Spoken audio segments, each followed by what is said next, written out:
This meeting is being recorded. It's also being transcribed for AI Companion. Hello and welcome to Do You See What I See? I'm Yolanda Nava. Today's guest is a phenomenal speaker, theologian, activist. She is a feminist, an Episcopalian feminist, activist, theologian, and priest. She was one of the first Philadelphia 11 women priests in the Episcopal Church back in the 70s. I think it's 51 years now, if I'm not mistaken.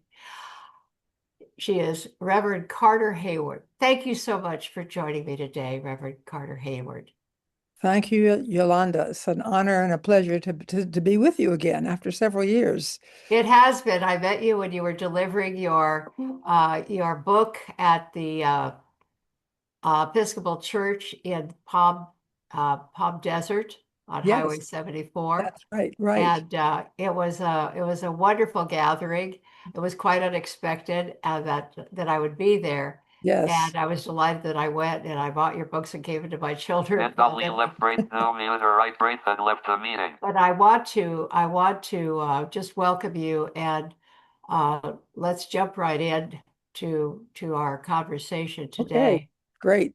I read your book, Seven Deadly Sins. That is a powerful book, and the seventh sin is gun violence. What triggered your writing that book? January the 6th, 2020 and 21. The insurrection at the Capitol. After only left brace Zoom user right brace that joined the meeting. After the excuse me, there's the voice. I'm sorry, I'll get used to this voice coming in over us, but after watching what happened on January the 6th, 2021, several of us here in the mountains of Western North Carolina who had been meeting anyhow. We are theologians, we're writers, we're feminists. Four women got together and thought, those of us who are progressive Christians need to say something about this, because the Christian faith is being stolen, really, by right-wing political activists who are willing to use the name of Jesus and use completely dismiss the best of our tradition and use what I would consider to be Christian imperialism and arrogance as a justification for promoting injustice in our nation, and in this case, trying to steal the election and to get Trump supporters to riot and take the Capitol and keep Joe Biden from being officially made the winner of the election. So we decided we needed to we needed to do something, to say something. And so we began writing various pieces together, and out of that corporate project came 3 or 4 separate projects that we were helping each other with. And my particular piece of the project was to look at what I was calling the 7 deadly sins of white Christian nationalism, because what happened on January the 6th, 2021 was a white Christian nationalist insurrection. And it's what we're seeing today in so many ways at the helm of our government. But at that time, it was simply a demonstration by those hundreds of people at the Capitol. So that was the reason, that was the spark that lit this particular project of mine. Well, you've sparked many projects, and you've been very outspoken and delivered some amazing talks. One was the commemoration of the original Philadelphia 11 women priests, Episcopalian women priests. In that talk, you also deal with the issue of Christian nationalism. You're calling it was called by one of the other theologians. It was called Christo-fascism. Yes. And that's a very strong statement. And I have to tell you that in 2015, 2016, I wrote a piece that was intended to go to Christianity Today. And I was saying in that piece that the Christian right, evangelical right, were neither Christian, because pastors were preaching hatred and racism from the pulpit. That's not the teachings of Right. Jesus Christ, Right. nor right Right. and correct. And so that that that idea has been floating in my head for a long time. And of course, I'm aware through history that there has been a Christian nationalist movement. But Mhm. after January 6th, as you say, it was heightened. I mean, that was, attempting to reverse an election Mhm. and using, Jesus and God's name to support that action. This whole conversation of lies and deceit is really a challenge. But talk about what you said in your commemorative talk at the Philadelphia Cathedral about uh, Christo fascism. Christofascism, yes, you're right. It's a very strong term. It is, I did not, and it was not originally mine. I first heard it from Dorothea Zola, who was a German political theologian in the mid and late 20th century, who taught for about 20 years at the Union Theological Seminary in New York, where I had her both as a teacher and then later as a colleague. And she and I did workshops together in both the United States and Europe um, for a number of years. But it was about 1982 or 83. Ronald Reagan was the president, and Dorothea Zola and I were talking on the sidewalk outside Union Seminary at Broadway and 120th in New York City. And she began reflecting on what she named Christofascism. She said, I fear that's coming to America. Now this was the early 1980s. And she said, and having been a teenager in Nazi Germany, she knew whereof she spoke in terms of fascism itself, what it is, its emphasis on purity, its inherent sexism and racism and nationalism and propensity toward violence, coercion. So she knew something about fascism from her own teen years, but the reason she added the term Christo to it is because the United States, unlike Germany in the 1930s and 40s, the United States in 1980s and 1990s was an explicitly Christian nation. Christianity had already been co-opted by right-wing Republican politicians in the 1970s. And that in itself had been in response to the passage of the civil rights legislation of the 1960s. And so the longer I live and the better I understand the roots of where we are right now, the clearer it becomes to me that so much of what we're dealing with now in the United States and so much of this Christo-fascism has to do with a deeply embedded racism, white supremacy in the United States. It also has to do with male gender domination and many other things as well. But we have a particular history, as you know, Yolanda, of white supremacy, and in a way that the Civil War never really stopped. I was born in 1945, right at the end of the Second World War. I'm a child of the South. I grew up in North Carolina, in the United States, and my paternal family, the Heywards in South Carolina, were a large slave-owning family. So slavery is a part of my own legacy.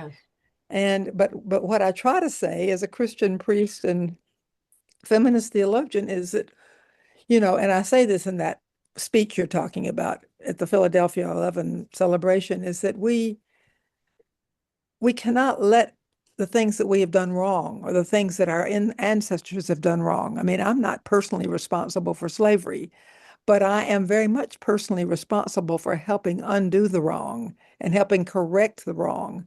And that's where I think we all are, those of us who are living, who are born, who are here now. the fault is not ours personally, but the responsibility is very much ours to work together to right the wrongs that have been done. And I think so much of this white Christian nationalism is a racist response to a civil war that never really ended.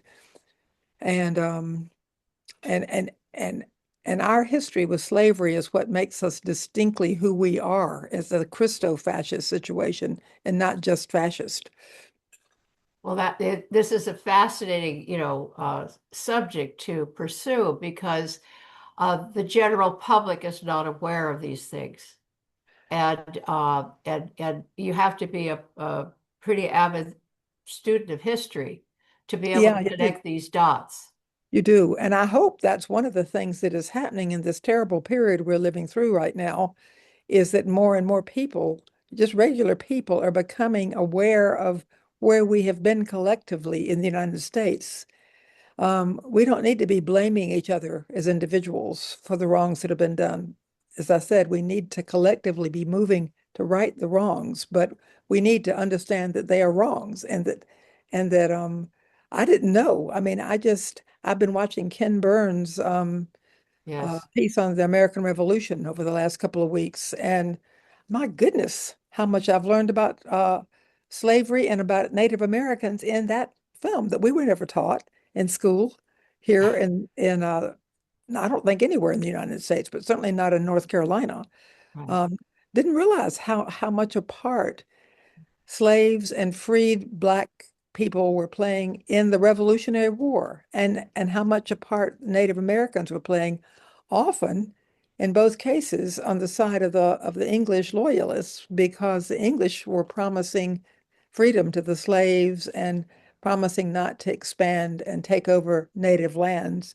And of course, the patriots, the ones we who won, were not making those promises. And that's just fascinating to me.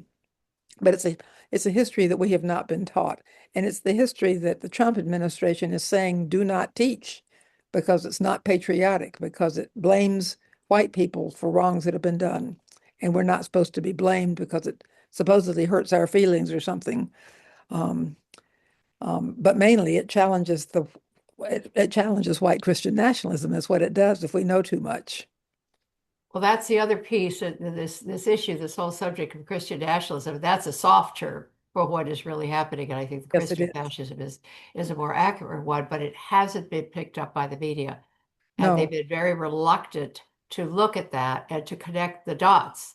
Less so, I mean, less so today than in 2015 and 2016.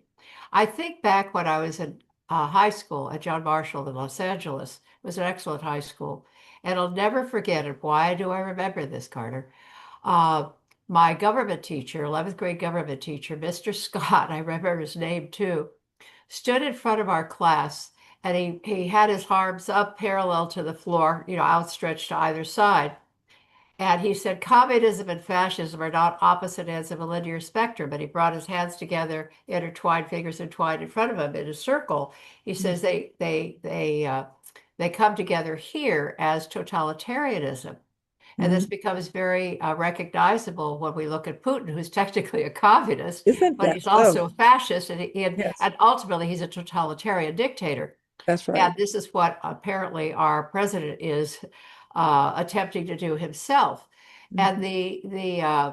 the totalitarianism, the fascism, dictatorships are very dangerous. We need to fight them across the globe. We allegedly have been fighting them in other countries, but we have yet to really look at our own country in terms of our misunderstanding of history and our uh, inability to distinguish between correctly that fascism is more of a threat than communism has ever been in the Absolutely. Americas. Absolutely. And we see that, when we look at Latin American, countries and Latin American dictatorships, and also the struggle for freedom. That's right. And when the peace president, President Carter, was president, we had those wars in Central America because our government has always misunderstood social democratic movements, often That's right. led by Catholic Jesuit priests, That's right. religious men. and they've supported the generals in most instances, which is why we've had so many dictatorships in Latin America. But the generals tend to, work together with our own generals That's right. and put down social democratic movements. I remember also that in Pasadena, we had a rockin' radical church led by Harvard theologian George Regas. You may Oh, perhaps George Regas, remember him. yes. Yeah, George was our priest there. Great. And I became aware of the wonderful political engagement of All Saints Episcopal Church because when I was first a reporter in the 70s at KMBC, I covered the anti-armament movement that All Saints was engaging in. And then years later, I started attending there when I moved to the South Pasadena area. So we had a very active social political movement, a radical movement, because we wanted to stop nuclear armaments. And the church also became the first to support women priests and to support gay marriage. And that was very radical at the time. And the church actually split over those issues, as perhaps it's split in many other places because there's still very conservative elements in the Episcopal Church, as there are in many Protestant churches across the country. So we haven't learned our history, and we haven't supported the ideas of forward movement, of justice, of peace, of prosperity for all people. And they had the All Saints had an underground railroad to bring in refugees from Central America who were seeking to get away from, the wars there and the corruption. And they came into Pasadena. They were helped to, move into positions and jobs and other opportunities within the United States. So, the radicalism I'll call it radical because these are radical ideas, have been very much a part of the Episcopalian Church movements within the Episcopal Church. But we have to see the difference between, I think, totalitarian fascism and communism, in that we've never looked honestly at the fact that fascism is also a threat. And is the major threat, perhaps, because communism really hasn't been doing much in the Americas except being knocked out, by more democratic movements. These are complex issues, Carter, and you express them so perfectly in your commemorative talk, and you do speak truth to power. Thank you, Carter, for joining us today. And we're going to be continuing this with a part 2 of our conversation. Thank you so much for joining me on Do You See What I See? Have a blessed holiday and a wonderful first of the new year. We have many expectations, and we are going to take up the challenge. I'm Yolanda Nava. Until next time.